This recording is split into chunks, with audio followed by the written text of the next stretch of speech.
Shalom Bapak Ibu Saudara yang diberkati Tuhan, kembali lagi dalam Renungan Firman Tuhan hari ini. Renungan Firman Tuhan hari ini berjudul Persahabatan Daud dan Yonatan. Bacaan Firman Tuhan terambil dalam 1 Samuel pasalnya yang ke-18 sampai pasalnya yang ke-20.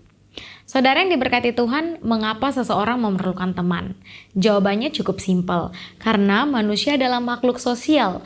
Dalam kehidupan setiap kita, harus dan pasti memiliki teman. Mungkin teman biasa, teman hidup, teman dekat, bahkan mungkin saking dekatnya kita sebut sebagai sahabat, atau mungkin lebih daripada itu adalah saudara. Sedekat apakah kita dengan teman kita? Sebaik apakah hubungan pertemanan kita masing-masing? Sepercaya apakah kita dengan hubungan pertemanan kita?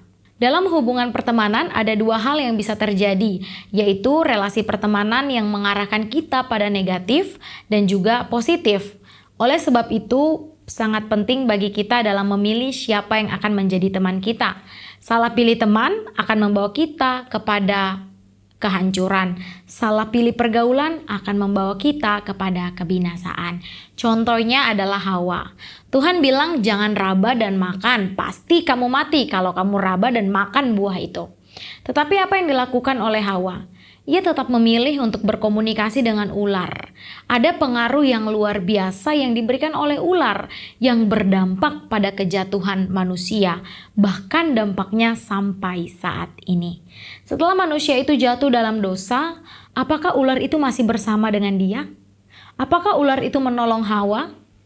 Tidak, bukan. Teman yang baik membawa pengaruh yang baik. Contohnya pertemanan Yonatan dan juga Daud. Kisah ini dituliskan dalam 1 Samuel 18. Yonatan begitu mengasihi Daud, di dalam persahabatan mereka, dampak dan pengaruh ada dalam pertemanan mereka adalah hal-hal yang positif.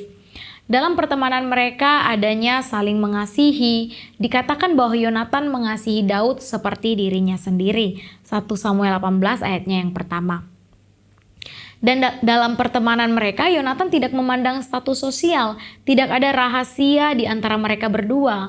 Terbukti bahwa Yonatan memberitahu Daud bahwa ayahnya hendak membunuh Daud. Yonatan menguatkan Daud waktu dia di dalam pelarian. Dari kisah Daud dan Yonatan ada satu kunci pertemanan yang sejati, yaitu Tuhan ada di dalam pertemanan mereka.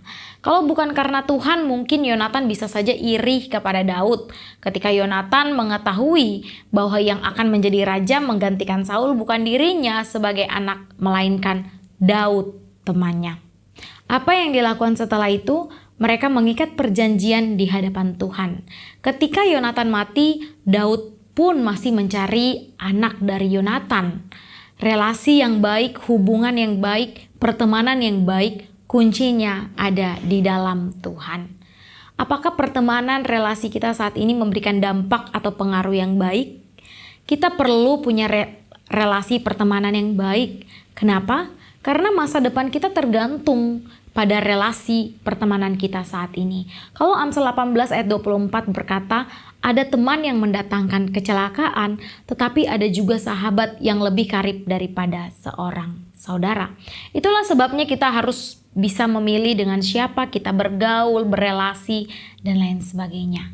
Yesus menjadi pondasi yang kuat dalam sebuah relasi pertemanan, karena ia terlebih dahulu memberikan kita contoh bahwa dia adalah sahabat sejati bagi kita semua.